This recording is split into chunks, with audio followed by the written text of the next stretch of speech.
Welcome to day 4 of my fitness journey.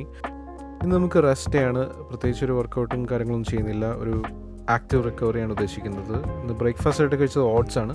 കുറച്ച് ബനാനയും almond ബട്ടറും അതുപോലെ കുറച്ച് വെയ് പ്രോട്ടീനും എല്ലാം ആഡ് ചെയ്തൊരു വളരെ റിച്ച് ആയിട്ടുള്ളൊരു ഓട്ട് മീലാണിത്. ഇതിൽ അത്യാവശ്യം നല്ല രീതിയിൽ പ്രോട്ടീനും ഉണ്ട്. ഓൾമോസ്റ്റ് 40 ഗ്രാംസ് പ്രോട്ടീനും ഉണ്ട്. ബ്രേക്ക്ഫാസ്റ്റിന് ഒരു കോഫിയും കൂടെ കുടിച്ചിട്ടുണ്ട്. പിന്നെ ഇന്ന് ലഞ്ചായിട്ട് കഴിച്ചത് നമ്മുടെ റെഗുലർ മീൽ തന്നെയാണ്. 150 ഗ്രാം ചിക്കൻ ഉണ്ട്, 150 ഗ്രാം റൈസ് ഉണ്ട്, കുറച്ച് അവക്കാഡോ, അതുപോലെ ഒനിയനും ലൈമും ഒക്കെ വെച്ചിട്ടൊരു ചെറിയ സാലഡ് ഒന്ന് ടേസ്റ്റ് ആക്കാൻ വേണ്ടിയിട്ട് അതുകൊണ്ട് ഏകദേശം 40 ഗ്രാംസ് അടുത്ത് പ്രോട്ടീൻ ഉണ്ട് ഇതിനകത്തും. അങ്ങനെ ഈവനിങ് നമ്മളൊന്ന് നടക്കാൻ ഇറങ്ങി. ഒരുപാട് ദൂരമില്ല, കുറച്ച് ദൂരം. ഇപ്പോൾ നാളെ മുതൽ ഞാനൊരു പുതിയ ചാലഞ്ച് സ്റ്റാർട്ട് ചെയ്യാണ്, ഒരു 1 വീക്ക് ചാലഞ്ച്. ഇപ്പോൾ ഈ വർക്കൗട്ട് ചെയ്യുന്ന ഈ ഒരു 6 ഡേയ്സ് നമ്മൾ 10,000 സ്റ്റെപ്സും കൂടി അച്ചീവ് ചെയ്യാൻ പറ്റുമെന്ന് ശ്രമിക്കുകയാണ്. അതിൻ്റെ റീസൺ എന്താണെന്ന് വെച്ച് കഴിഞ്ഞാൽ എനിക്ക് നിലവിൽ കാർഡിയോ ഒട്ടും തന്നെ കിട്ടുന്നില്ല. നമ്മുടെ ഡയറ്റും പ്രോട്ടീൻ ഇൻടേക്കും അതുപോലെ വർക്കൗട്ടും ഒക്കെ കൺസിസ്റ്റൻ്റ് ആയിട്ട് ചെയ്യുന്നതുകൊണ്ട് മസിൽ ഗെയിൻ ഉണ്ടാവുന്നുണ്ട്.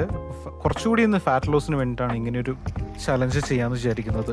അതുപോലെ നാളെ രാവിലെ എൻ്റെ വെയിറ്റ് ചെക്ക് ചെയ്യും. പിന്നെ ഒരാഴ്ചത്തേക്ക് ഞാൻ വെയിറ്റ് ചെക്ക് ചെയ്യുന്നില്ല. അപ്പോൾ നമ്മുടെ ചലഞ്ച് തീരുന്ന ദിവസമായിരിക്കും ഞാൻ ഇനി എൻ്റെ വെയിറ്റ് ചെക്ക് ചെയ്യുന്നത്. അപ്പോൾ ഹോപ്പ്ഫുള്ളി ഒരു 1 കിലോ എങ്കിലും കുറഞ്ഞിട്ടുണ്ടാവുമെന്ന് ഞാൻ വിചാരിക്കുന്നു. ഇന്ന് ഡിന്നറിന് നമ്മൾ സെയിം ചിക്കൻ തന്നെയാണ് എടുത്തത് വിത്ത് സം ക്യാരറ്റ്. അപ്പോൾ എനിക്ക് ഫൈബർ ഒട്ടും തന്നെ കിട്ടുന്നില്ല എന്ന് തോന്നി. അതുകൊണ്ടാണ് കുറച്ച് ക്യാരറ്റ് ഗ്രിൽ ചെയ്ത് അത് ആഡ് ചെയ്തിട്ടുണ്ട്. അപ്പോൾ ഇന്നത്തെ പ്രോഗ്രസ് മാർക്ക് ചെയ്തു. അപ്പോൾ ഈ വീഡിയോയിൽ ഇത്രയേ ഉള്ളൂ. നാളെ കാണാം. ബൈ.